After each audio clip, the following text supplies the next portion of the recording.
ديال افريقيا لكرة القدم. الوداد يعود بهزيمة صغيرة من الكونغو امام فريق مانيما يونيون.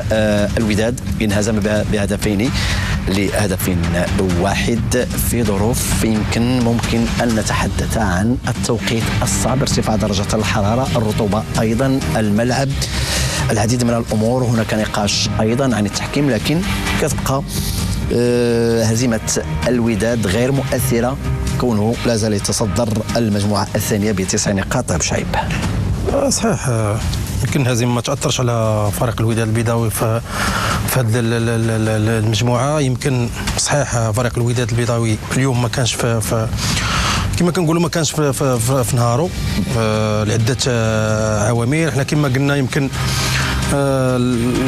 الوداد يمكن بعد التوقف ديال هذه البطوله دخل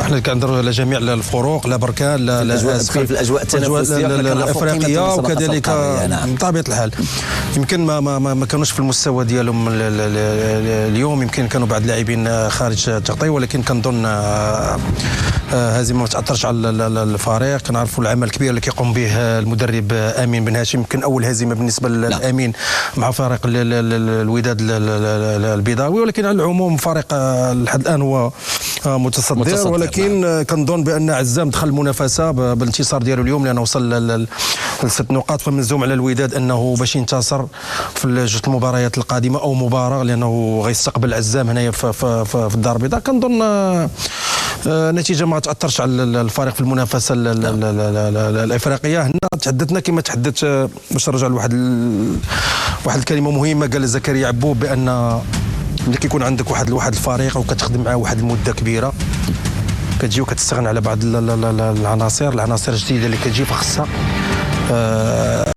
مده طويله باش انها تدخل معاك في السيستيم ديالك وتدخل معاك في بزاف ديال الاشياء. هنا كما كنعرفوا هنا الفرق ما بيننا، نقولها صراحه، هنا الفرق ما بيننا وما بين الاهلي المصري. الاهلي لو ساتور ديال الفرقه كيبقى كيتجاد بواحد جوج ولا ثلاثه ديال العناصر ولا 4 ديال العناصر من اجل التعزيز ومن اجل مكامن الخصائص. يمكن احنا الفروق ديالنا يمكن كتجيب لاعب يمكن ما محتاجوش، ولا بزاف ديال الحوايج كنجي كندخلوا الفريق. هنا تحدثنا على الاستمراريه ديال اللاعبين والحفاظ على الركائز ديال الفريق، وخصوصا انت كتنافس على 3 الواجهات. مش عيب راه ما نساوش ان الوداد راه عايز صفوفه بنجوم كبار. ما نساوش، لان احنا كنعرفوا تاريخ الوداد على مستوى المسابقات القاريه، خصوصا عصبه الابطال.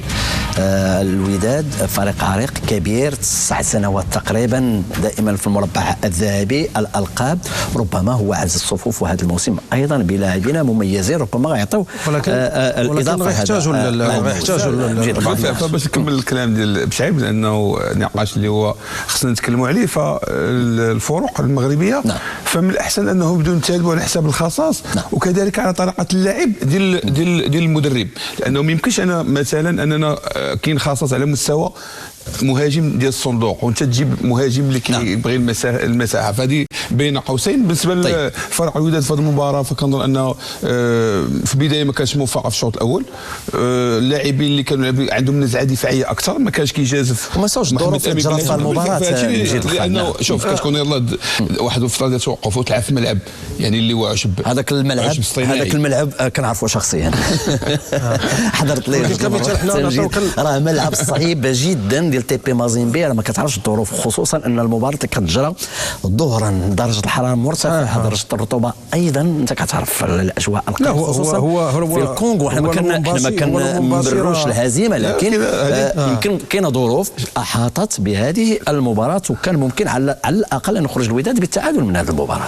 صحيح، راه هو الملعب راه يمكن صعيب الملعب. الا تحدثنا على هذا الملعب هذا راه يمكن الفرق لعبت انا مع الرجاء ضد مازيمبي في لومونباشي. راه ما كانش هذا الملعب، خاصك تشوف الملعب اللي كنا كنمارسوا فيه. راه يمكن ما تقدرش تلعب فيه. هذا اصعب. لا لا بالنسبه اللي لعبنا فيه هذا اصعب. احنا مشينا في واحد المهم حنا كنتحدثوا يمكن الا رجعنا مثلا كما تحدثت الوقت اللي فاز به الوداد بجوج عصبه الابطال، جوج ديال عصبه الابطال الافريقي وتاهل النهائي.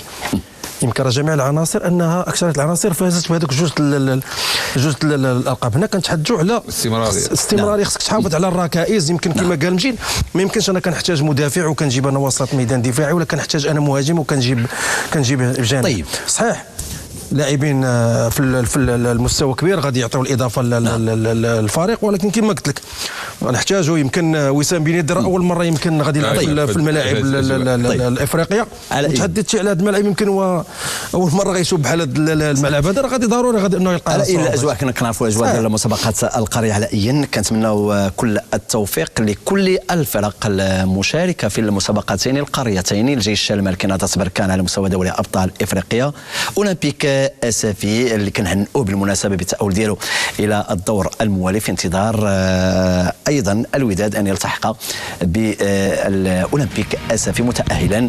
كل التوفيق للفرق المغربيه المشاركه في المسابقتين القاريتين لنفتح موضوع الدوري الاحترافي لكره القدم.